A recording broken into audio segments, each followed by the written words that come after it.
சச்சியா முடிவெடுத்து போகலாம். வேற என்ன சாணக்கியம்? வேற என்ன துறையமாய் நிப்பாட சொல்லுங்க. பார்லேசன் பாரகுமார் பாரகுமார்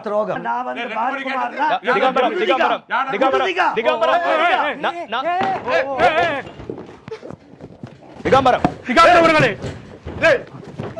திகம்பரம்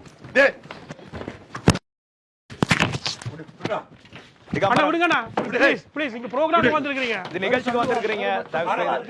இவர் மட்டும் சொல்லுவாரு, நாங்க சொன்னா இவருக்கு இது. இவர் மட்டும் சொல்லுவாரு. திகம்பரம் உட்காருங்க. இவர் மட்டும் சொல்லுவாரு. திகம்பரம் எங்கட ப்ரோகிராம் வந்திருக்கீங்க, நீங்களே தேவையில்லாத சண்டை பிடிக்கிறீங்க. வேலுக்குமார் இந்த நிகழ்ச்சியை இந்த நிகழ்ச்சி வேலுக்குமார் உட்காருங்க.